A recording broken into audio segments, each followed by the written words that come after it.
domingo da Quaresma. Nós estivemos com Jesus no deserto, onde ouvimos as tentações, que Jesus sofreu. Nós subimos ao Monte Tabor e vimos Jesus transfigurado no domingo passado. Nesse terceiro domingo, a palavra de Deus vai nos mostrando realidades muito próximas a nós. E especificamente a sede que há em nós. Agora, não mais uma sede da garganta seca, da boca desejosa de água, mas agora a sede de sentido, sede de felicidade, sede de vida. Nós, como Jesus, chegamos ao poço de Jacó. É meio-dia, talvez a metade da vida. Alguns aqui de nós estejamos nela ou já passamos dela.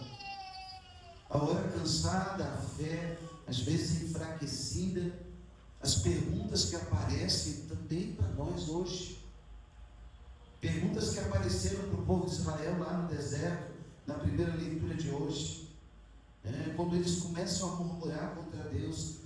Diz a palavra: o povo sedento de água murmurava contra Moisés e dizia: por quê? Por que nos fizeste sair do Egito para morrer de sede nesse deserto? E mais ainda, uma pergunta mais profunda, quando eles começam a passar pela provação em Massa e em Meriba, dois lugares não só com nomes geográficos, mas com lugares existenciais, lugar da aprovação, lugar de esperar uma resposta de Deus. E a leitura dizia que a pergunta deles era ainda mais intrigante. Eles perguntaram: o Senhor está no meio de nós ou não? No meio da prova a gente pergunta isso. Parece que Deus some, parece que Deus vai embora, fecha a porta e dá um tchau para a gente e não vai voltar mais. Nós também fazemos essa pergunta: Deus está no meio de nós ou não? Diante das calamidades, diante das guerras, diante da atitude do outro, maldosa contra mim, contra você. Deus, mas por que isso? Deus está no meio de nós ou não? Foi a pergunta que o povo de Israel fez naquele deserto. E agora, Jesus, com uma série de perguntas, vai mostrando àquela mulher samaritana que a sede dela não era sede de água, a sede dela era sede de vida. Jesus vai mostrando para aquela mulher, a meio-dia, poço de Jacó, fazendo um caminho da inimizade, das barreiras culturais, religiosas, geográficas, que é Jesus quem tem sede dela. Não é ela que tem sede da água do poço, é Jesus quem tem sede da vida dela, como também tem sede da nossa vida, meus irmãos. Aqui a mulher resiste, ela fecha as portas, ela está fora de Jesus, perguntando: você não tem vergonha? Você é judeu, eu sou samaritana, nossos povos não se falam, nós somos inimigos. Jesus não se importa disso, ele rompe essa barreira geográfica, cultural, religiosa, repito, porque ele tem sede da alma daquela mulher. Ele fará de tudo para conquistar a alma dela, salvar aquela alma. Uma mulher que está perdida. Jesus fala que ela vai buscar teu marido, e ela disse: eu não tenho marido. É verdade, você já teve 5, esse que está contigo não é teu. Nós podemos imaginar uma mulher ferida, machucada, cheia de dores, dificuldade nos relacionamentos. Não é fácil a gente ter um relacionamento, imagina estar no 6º, e ainda por cima errado, porque devia ser um adultério, e Jesus fala: esse que está contigo não é teu. Agora, simbolicamente, Jesus é o 7º, o 7º homem que quer agora chegar na vida dessa mulher, mas não para tomar o corpo dela e usar dela, agora para tomar sua alma, para dizer: filha, a tua vida tem sentido. Você não precisa mais colocar a tua vida como mercadoria na promoção. Você não precisa mais se vender a preço barato, porque eu derramei o meu sangue na cruz por você. É o que Jesus fala hoje para todos nós. Essa mulher samaritana é símbolo da nossa vida, que também tem sede.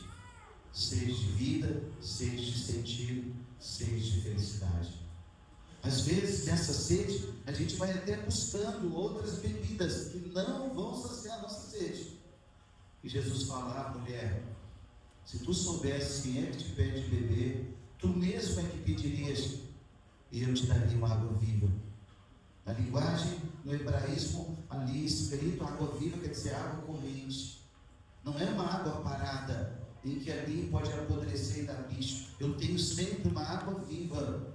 Eu sou fonte dessa água viva. Jesus vai mostrando para aquela mulher que por mais que ela experimente beber em outros lugares, ela nunca vai ficar saciada.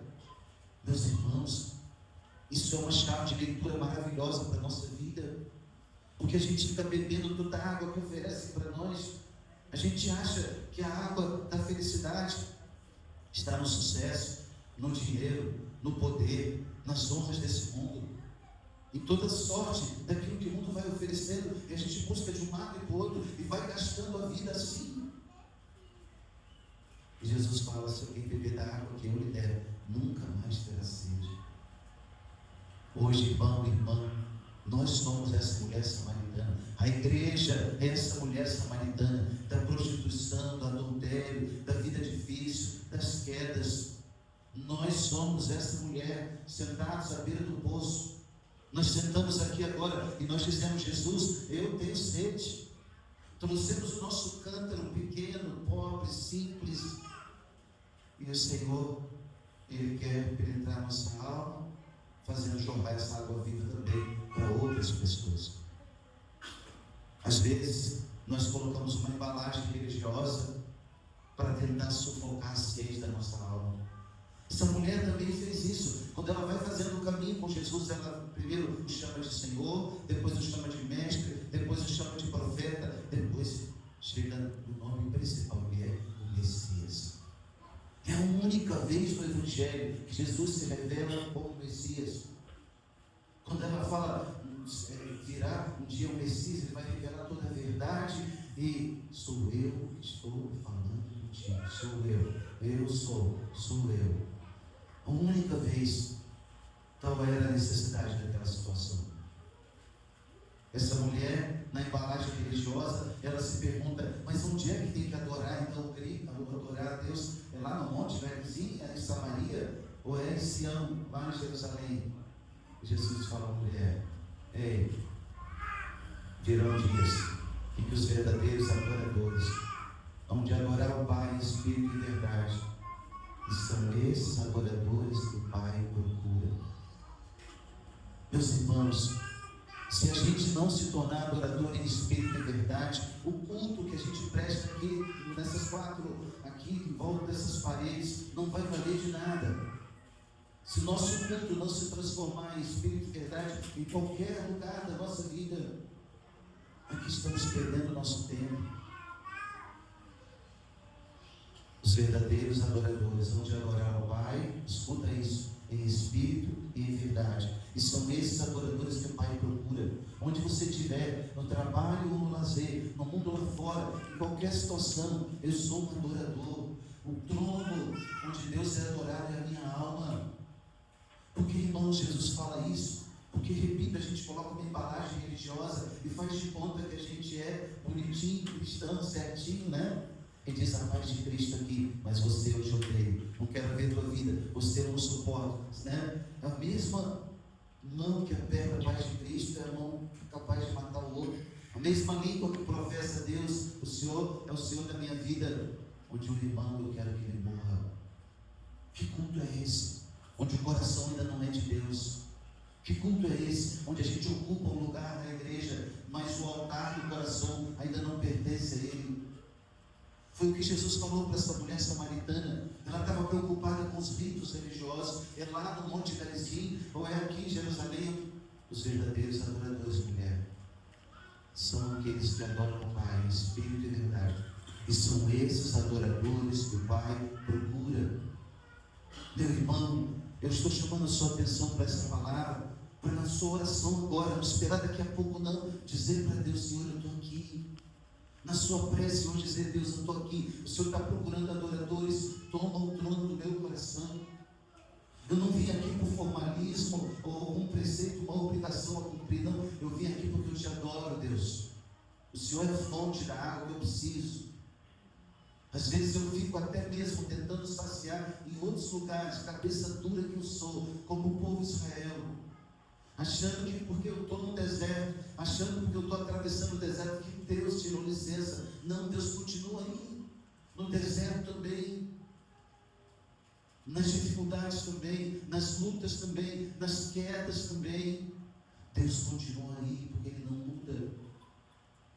A palavra é linda, irmãos, do Salmo de hoje, quando o salmista vai dizer, o chamado, né? A adoração, ele diz: vinde, exultemos de alegria no Senhor, aclamemos o rochedo que nos salva, ao seu encontro caminhemos com louvores. Vinde, adoremos e prostremos-nos por terra e ajoelhemos ante o Deus que nos criou. Davi está convocando o povo para a adoração. Ele tem um exército, ele tem poder, ele tem dinheiro, ele tem riquezas, ele tem prestígio, ele tem tanta coisa, mas ele sabe que a vitória virá dos joelhos dobrados. Vinde, adoremos e prostremos-nos por terra e ajoelhemos ante o Deus que nos criou. Davi sabe, como rei de Israel, e Deus vai dizer para ele: oxalá ouvisseis hoje, ei povo, oxalá ouvisseis hoje a sua voz. Não fecheis o coração como em Meriba, lá na primeira leitura, como em Massa, no deserto aquele dia. Massá, no hebraico quer dizer provação, lugar da prova. Deus provou o povo lá, na dificuldade, na sede. Eles vão murmurar, abandonar Deus, e vão continuar adorando os ídolos, ou vão ser fiéis ao chamado de Deus? Na prova, quem é você? Quando as coisas estão difíceis, você entra na murmuração, no xingamento, na rivalidade com Deus, ou na submissão? Porque quando Deus nos manda a prova, é porque Ele quer nos mudar. Às vezes não mudamos a situação, mas se Deus vai nos mudando, já valeu a pena. Como em Massa, no deserto, naquele dia, em que outrora vossos pais me provocaram, apesar de terem visto as minhas obras. Davi chama a atenção do povo: não fecheis o coração como Meriba. Por quê? Porque Ele é o nosso Deus, nosso pastor, e nós somos o seu povo e o seu rebanho, as ovelhas que conduz com a sua mão. Somos nós. Então, queridos, hoje a palavra você vai levar para sua casa nesse terceiro domingo da quaresma, começando essa semana. Não me interessa saber como você viveu as duas. Talvez para alguns tenham sido maravilhosas, e a gente entregou 100% para Deus. Ficou na penitência, no propósito, me parece que está 10. Ou talvez não esteja nada disso, esteja muito longe disso. E talvez esse 10 seja só vaidade. E a gente queria entregar muito para Deus, e o que a gente conseguiu foi muito pouco. Deus não se interessa por isso. Não é a quantidade da entrega, é a qualidade. Lembro da palavra que Deus falou para o profeta Daniel, quando ele foi fazer aquele jejum de 21 dias. E Daniel se esforçando, ele não come isso, não come aquilo, faz isso, faz aquilo. E Deus falou para ele: Daniel, desde o primeiro dia eu já te ouvi. Desde o primeiro dia eu já te escutei, Daniel. Deus fala conosco também. Basta um segundo, um esforço, um desejo, mas tem que entregar o coração. O trono da adoração é o coração humano. Se nós não entregarmos o coração a Ele, tudo mais será em vão. Não é no Monte Garizim, não é no Monte Sião, não é na igreja da Sagrada Família, não é no coração humano. É daí que brota todo o resto. E aí terminamos com São Paulo. São Paulo, na carta aos Romanos, é o capítulo 5 da carta. São Paulo, de forma linda, ele lembra para nós que já aconteceu essa graça. Justificados pela fé, estamos em paz com Deus, pela mediação do Senhor nosso Jesus Cristo. Justificados pela fé, quem nos torna justos diante de Deus é a mediação de Jesus Cristo. Às vezes a gente fica tão preocupado, sabe, em se justificar diante das pessoas. O que fulano vai pensar de mim? E se eu disser sim, e se eu disser não? E se eu fizer isso, se eu fizer aquilo? E ficamos tão preocupados em nos justificarmos diante das pessoas. Deixa eu dizer, querido, Jesus já te justificou. A palavra está escrita para nós por isso: justificados pela fé, pela mediação em Cristo Jesus, estamos em paz com Deus. Ninguém mais pode nos acusar, porque Jesus, Ele já venceu o acusador. Todo o mal lançado contra nós já foi vencido pelo sangue de Jesus na cruz do Calvário. Paulo então vai dizer: por isso nós tivemos acesso pela fé a essa graça. Estamos firmes, nos gloriamos na esperança da glória de Deus. Ainda não tomamos posse, é da esperança ainda, é na fé ainda, mas na certeza. E ele diz por quê? Porque a esperança não decepciona. As expectativas sim nos frustram, as expectativas nem sempre correrão como a gente pensa, mas a esperança não. A esperança não decepciona, porque o amor de Deus já foi derramado nos nossos corações. Hoje você veio a essa missa, Deus te trouxe aqui para ouvir essa palavra. No deserto, na prova, na sede aqui na beira do poço, você trouxe seu cântaro, eu não sei a dimensão dele, qual é o tamanho do cântaro que você trouxe, agora já não interessa mais. O Evangelho diz que essa mulher deixou o cântaro e ela foi à cidade avisar para as pessoas: olha, eu encontrei um homem que sabe tudo da minha vida, falou tudo que eu vivi, ele é um profeta, ele é o Messias. Eu imagino as palavras daquela mulher ali, apaixonada agora por alguém que não queria tomar posse do corpo dela, mas agora que alguém carregou sua alma. Aquela mulher, ela deixou o cântaro, não interessava mais a água, a sede da boca, porque a sede do coração já estava saciada.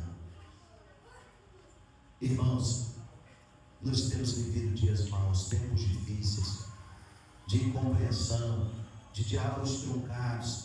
Você fala uma coisa, o outro escuta outra, né? A gente vai vivendo esses tempos com muita dificuldade.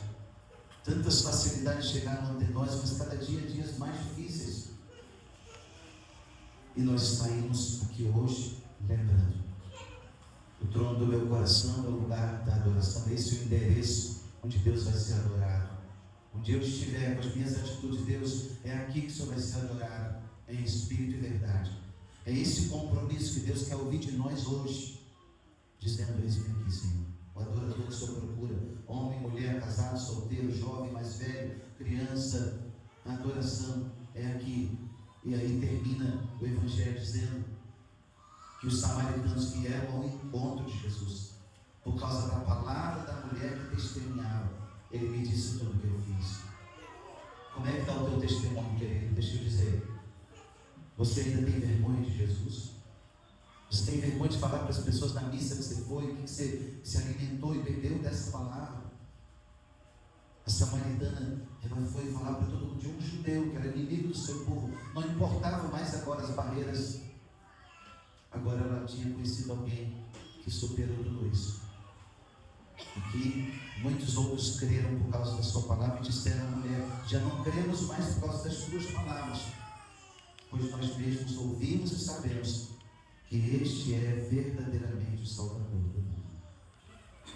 É assim que hoje nós sairemos dessa igreja pedindo ajuda a Nossa Senhora nesse caminho e a São José. Esse mês dedicado a ele é com muito desejo do nosso coração de viver diante de Deus como ele viveu. Um homem segundo o coração de Deus, que cuidou dos dois tesouros, cuidou de Jesus e cuidou de Nossa Senhora. Que São José, nosso Pai e Senhor, interceda por todos nós. Em nome do Pai, do Filho e do Espírito Santo.